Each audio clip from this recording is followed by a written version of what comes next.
다들 안녕하세요. 프로토 91회차 토신 정보방 환급 인증합니다. 당첨금은 세후 금액인 거 알고 계시죠? 다들 아시겠지만 한 경기 취소되어 당첨금이 반토막 났지만 그래도 당첨 모두 축하드리며 오늘 경기도 분석 시작해보겠습니다. 금일 첫 번째 경기 광주FC 대 전북현대 분석 시작해 보겠습니다. 광주는 지난 라운드에서 울산을 잡고 최근 4경기 3승에 성공했다. 이정효 감독이 교체 카드로 활용한 박태준과 이강현이 모두 골을 성공하며 울산전 3연승에 성공했다. 연패를 당하며 고전했던 시즌 초반을 지나 이제 다시 팀 스피릿이 살아난 모습이다. 마그노도 돌아왔기에 감독이 가동할 수 있는 자원이 많아졌기에 이 경기에서는 연승을 노린다. 전북은 3연패를 당하며 리그 최하위로 추락했다. 원정 연패에 이어 지난 홈 경기에서는 보아탱이 퇴장을 당하며 이골의 리드를 지켜내지 못했다. 아직 감독 선임이 되지 않았기에 박원재 대행체제로 나서는데 반등하지 못하고 있다. 에르난데스를 비롯해 부상자 이슈도 큰 이번 시즌이다. 광주의 승리를 본다. 광주는 정호영과 김한길, 이건희 등 엄청난 활동량을 자랑하는 선수들이 경기 시작부터 상대를 강하게 압박하며 경기 주도권을 가져오는데 이 경기 역시 그런 흐름이 예상된다. 이름값 있는 선수들이 있지만 기대 이하의 경기력인 전북 상대로 광주가 최근의 상승세를 이어갈 것이다. 금일 두 번째 경기 FC 서울 대 대구 FC 분석 시작해 보겠습니다. 서울은 지난 원정 경기에서 인천을 잡았다. 울산에 패하며 하위 스플릿 순위로 추락했었는데 다시 위로 올라갈 준비를 마쳤다. 경기 이후 성남 팬들의 물병 투척으로 기성용이 중요 부위에 맞는 등 여러 일이 있었지만 그래도 수적 우세를 잘 살린 인천전이었기에 이제 연승에 도전한다. 기성용이 빠질 수 있는 이번 경기에는 팔로세비치와 김신진이 최근 중용되는 황도윤과 더불어 중원을 지킬 것이다. 대구는 부상에서 돌아와 경기를 지배한 세징야를 앞세워 광주에 역전승했다. 먼저 선제골을 내주며 끌려간 경기였는데 세징야가 3개의 공격 포인트를 기록하며 역전을 이끌었다. 그간 주축 선수들의 부상 이탈로 인해 어려운 초반을 보냈는데 박창현 감독에게 첫 승을 안겼고 이제 연승에 도전한다. 접전을 본다. 서울은 일류첸코와 임상협, 윌리안 등이 공격진에 나서 상대 수비를 홈에서 경기 내내 공략하려 할 것이다. 그러나 벨톨라가 최근 중원에서 안정적인 볼 점유를 하며 상대 침투를 막아내는 대구가 쉽게 흐름을 주지 않을 것이다. 서울도 에드가와 세징야를 앞세울 수비를 소홀히 할 수 없고 두 팀이 승점을 나눠 가질 것이다. 금일 세 번째 경기 강원FC 대 울산현대 분석 시작해 보겠습니다. 강원은 지난 라운드 홈 경기에서 경기를 지배하고도 승점 1점 추가에 그쳤다. 대전을 경기 내내 두들기며 3골을 뽑아냈지만 승리를 따내지 못했다. 그래도 최근 개점 휴업에 들어갔던 이상원이 골을 터뜨리며 부활을 알렸고 야구의 시즌 컨디션이 매우 좋다. 양현준 이상으로 큰 기대를 받고 있는 18세 양민혁도 성장 중이기에 지난 시즌보다 나아진 경기력이다. 울산은 무승부만 기록해도 1위로 올라갈 수 있었던 주중 광주전에서 패하며 2위에 머물렀다. 후반 막판 엄원상의 골이 나오긴 했지만 경기는 압박에 기여를 올린 광주 상대로 고전했다.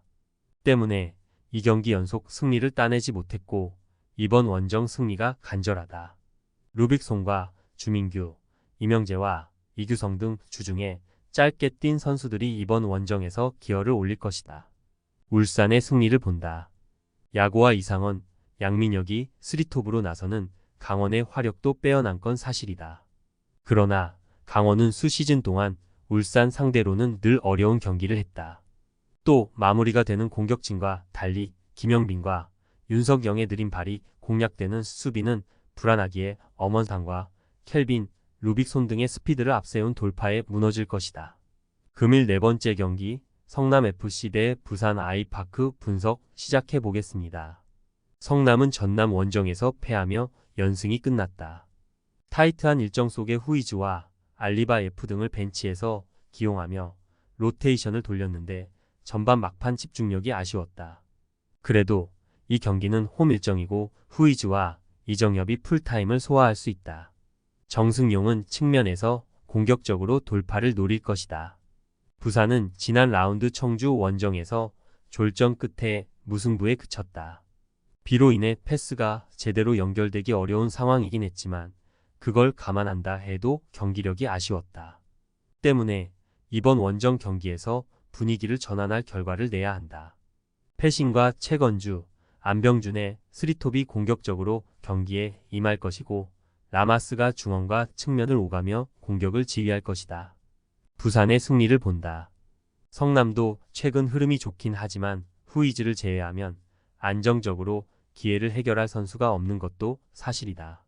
임민혁과 라마스가 중원에서 상대에게 주도권을 가져오며 점차 분위기를 가져올 것이고 패신이 뒷공간 침투로 해결할 부산이 중요한 승리를 따낼 것이다. 금일 5번째 경기 천안시티 FC 대 FC 안양 분석 시작해 보겠습니다. 천안은 지난 라운드 홈 경기에서 이랜드에 완패했다. 경기 시작 20분도 되기 전에 이미 이골을 허용하며 끌려간 경기였고 사실점했다. 못다와 정석화 등이 최전방에서 공격적으로 골을 노렸지만 파울리뉴의 공백이 느껴졌고 수비도 무너졌다. 거기에 지난 라운드에서 문건호가 퇴장을 당하며 이번 라운드에 빠지는 악재도 있다. 안양은 경남전에서 터진 야구의 결승골로 승리하고 리그 선두를 유지했다. 수원 삼성과 이랜드 등이 추격 중이지만 꾸준하게 선두 자리를 내주지 않고 있다. 리영직과 달레이 등 새로 가세한 선수들이 워낙 잘해주는 데다 공수 밸런스가 가장 빼어난 팀이다. 이태희와 주현우 등 측면에서 해결할 선수들도 있다. 안양의 승리를 본다. 천안은 못다의 한 방에 기대를 걸겠지만 이창용과 김동진이 버티는 안양 수비를 넘기 어렵다. 달레이와 야고, 마테우스가 경기 내내 상대 수비를 몰아칠 안양이 승리하고 선두를 지켜낼 것이다. 금일 6번째 경기 수원FC 대 포항 스틸러스 분석 시작해 보겠습니다. 수원은 전북 원정에서 승리하며 4위를 달리고 있다. 선제 2골을 허용하는 등 어려운 경기를 했는데 상대의 퇴장 이후 생긴 수적 우세를 확실하게 살리며 승리했다. 이승우가 멀티골을 터뜨리며 팀의 승리를 이끌었고 지동원의 결정적인 어시스트도 빛났다. 이 경기는 홈이지만 리그 선두를 만나기에 수비 위주로 경기에 임하며 역습을 전개할 것이다. 포항은 지난 주말 경기에서 제주와 비겼다.